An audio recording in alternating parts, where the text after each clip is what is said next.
This is Lowell Observatory.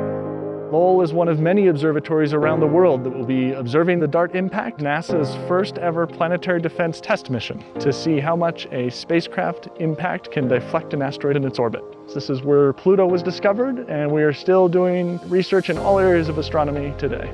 So let's go check it out.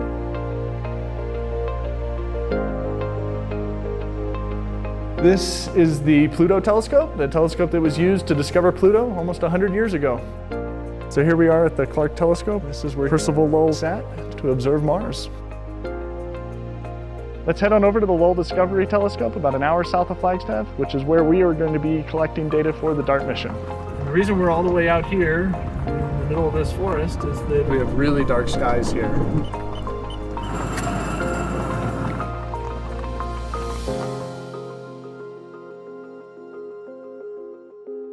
And this is the Lowell Discovery Telescope. This is what a 4.3 meter telescope looks like. This is what we will be using to study Didymos and Dimorphos in the days and weeks after DART impact. The DART spacecraft will be hitting an asteroid called Dimorphos. It's special because it's a binary asteroid, which means a satellite around a larger asteroid called Didymos. And DART will actually be hitting Dimorphos.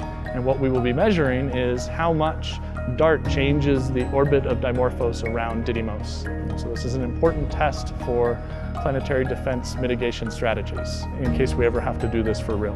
The Lowell Discovery Telescope is one of many telescopes around the world which will be used to study Didymos and Dimorphos. It's really a global coordinated effort. And what we're looking at here is a large 4.3 meter primary mirror that's in the middle of the telescope tube here.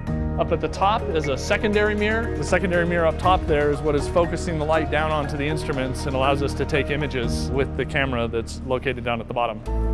This is maybe one of my favorite hidden rooms at the telescope. We're like standing inside the telescope, underneath the telescope, 100 tons above your head, held up by this and this, which is cool. It's sort of, as you can see, the highest peak around here, just over 8,000 feet. And come up here for sunset, because you know, the sun's setting right there. It's perfect. For DART, we're going to be collecting images of the night sky. And typically an observer would be here in front of one of these consoles, controlling the instrument and taking images like these as they're coming in off the telescope. DART is really a sort of before and after experiment. We need to understand the system before the spacecraft intentionally impacts, and then we have to understand what the outcome of that impact event is. As we watch from the Earth, Dimorphos will pass in front of Didymos and behind Didymos. What we will be doing with those images is measuring the brightness of Didymos in those images and looking at how that brightness changes. And those dips in brightness allow us to measure when these eclipses happen and measure the orbit period of Dimorphos. And so you have essentially a fixed star field here.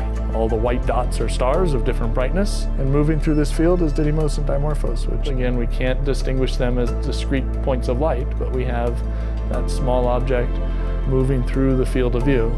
So after impact, we will then be able to go back and start observing intensely, looking for those mutual events, those eclipse events of Dimorphos passing in front of and behind Didymos. And on each one of these frames, we're measuring the brightness to assess whether or not it's undergoing one of these events where Dimorphos is passing in front of or behind, and using those to determine the orbit period of Dimorphos around Didymos. This is such a cool experiment. It's such a singular experiment. Using the ground-based telescopes like this one and others around the world to watch the system and see how it's affected by this impact event, because that's really what's going to give us the answer to what did DART do at the time of impact. And that will be exciting to see how that evolves over the days and weeks following that impact.